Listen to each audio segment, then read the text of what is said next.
Hello everybody, Corey here. I am doing a follow-up video from our distribution estimate review workbook. Anyway, I'm sure most of you know what it looked like. I guess I should have brought that up first. I'd started working this other thing in a different workbook, which is why I stayed there. But remember, we had on here, we showed the high and low, we showed last month's distribution, we did one based on volatility, we did one based on just the short call premium received, and then we showed the short call net trades, and we just looked at all these different numbers, right? This is our first month doing this, so just trying to see if one of those will work best for calculations. So in this spreadsheet, I'd already brought over data from that spreadsheet. So that's what these first columns are. So column C here, this is going to be the last distribution amount, not the one that just happened, but the one from March. Then column D was the estimate based on the implied volatility. Column E was the short call premium only. Column F here, it was the net of the short call trades.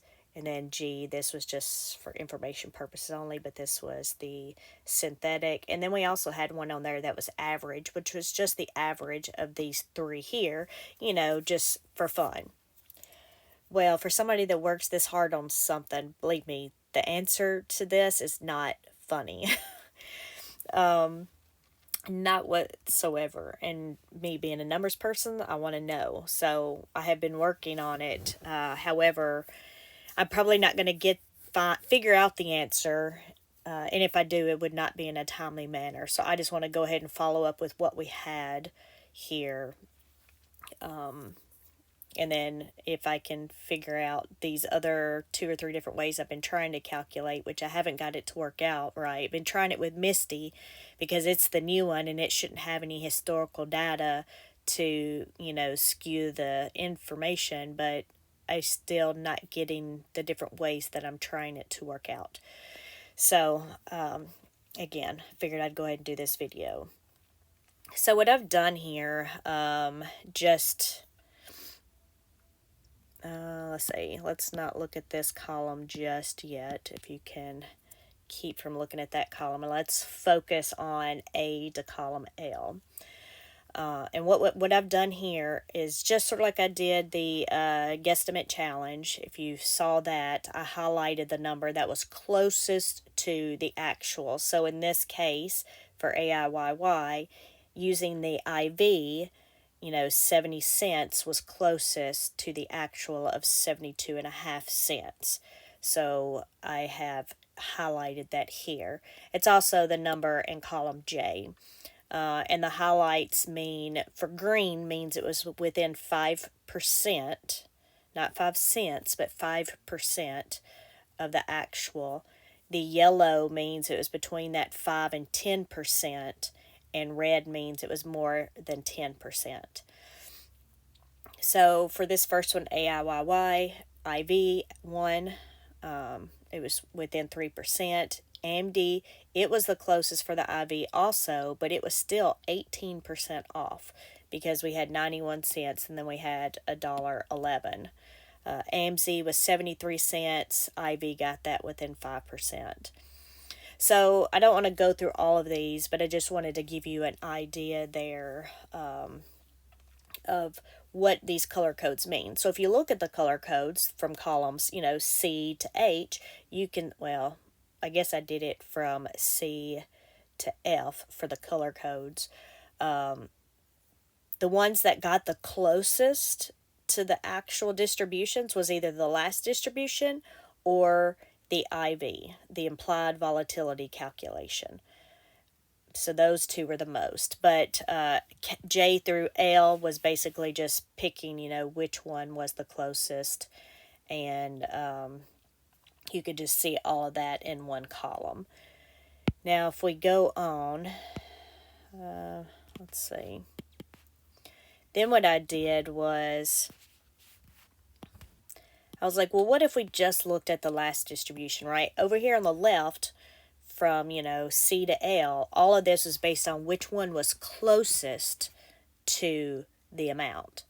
So now I'm just going to break it down, and if we looked at, and I guess I should point out the numbers on the bottom here.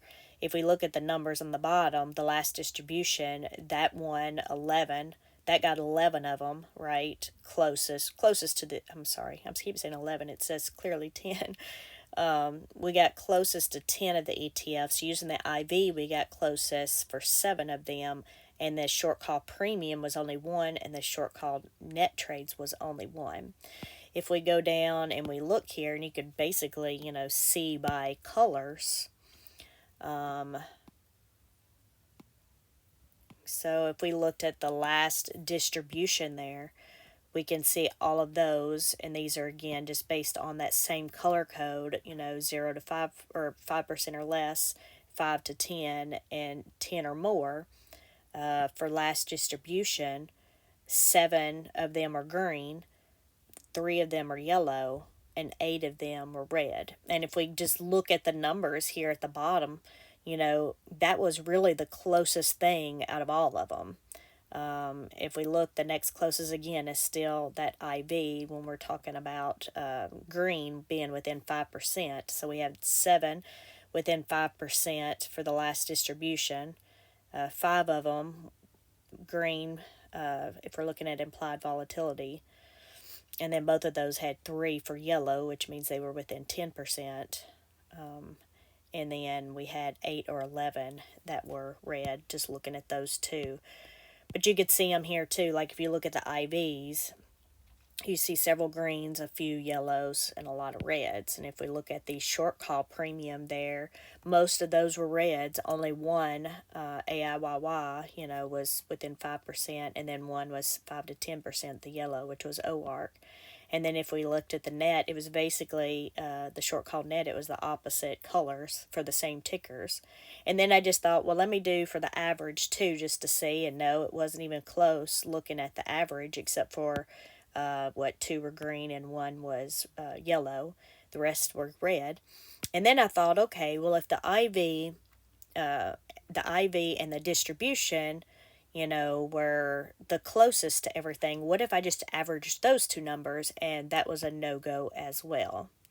So that was like 3 of them got green, 4 was yellow, and 12 of them were still red. So none of these, just working with the numbers that we already have, didn't make it any better. It was still, it was still better to either look at the last distribution or the implied volatility calculation when looking at these. So I found that interesting. And then, of course, I've gone back and I've started looking at, well, what if I did what the implied volatility was every single week? Because I have the historical data now, right? Well, except for the IV, I had to go back and look them up, which is what I wasn't going to do before unless I, needed to. But, what if I looked at the IV for every week and how much they were supposed to earn that week? And, is it based on the shares and, all this data, right? I've started looking at that. And so far, that isn't giving me the answer. Then I've gone back and look, okay, well, I just saw an interview that they just posted on the YieldMax YouTube channel, and that he did state that they would pay out income from the synthetic if they had to roll that synthetic to pay for the call. So then I went through, for Misty, and I looked at all the times and I started coding them with new codes, new statuses, whether it was like the normal short call premium, or if it was just a short call loss, or if it was a normal synthetic position, or if it was, a synthetic loss or profit for those rolls. And then I tried to look at several different things and calculations to try to figure that out. And I still didn't get too far. I think at that point, though, I was too sick to think about it anymore. But these are just some things that I'm trying to look at. But so far, just trying, again, looking at it with Misty, because it is the brand new one and it shouldn't have past issues as far as having to cover something.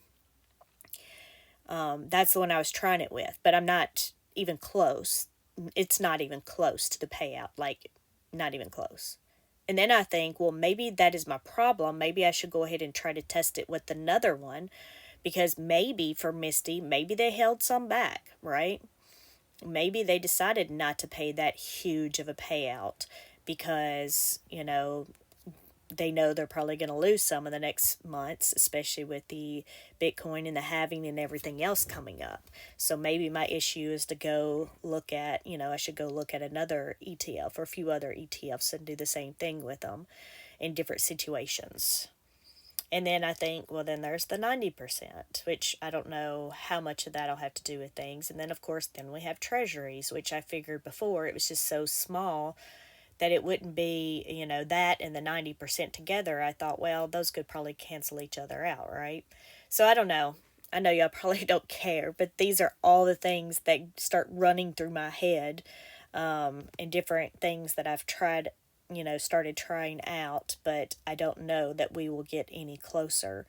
But I will continue as time permits to do some tests and see with this data, and see if we can get any better. But anyway, I will stop rambling because I know that's all I'm doing, and most of you have probably already left at this point. But if you have stayed and listened to me ramble, I can't even talk now. I greatly appreciate it, and love you guys, and I'll talk to y'all later.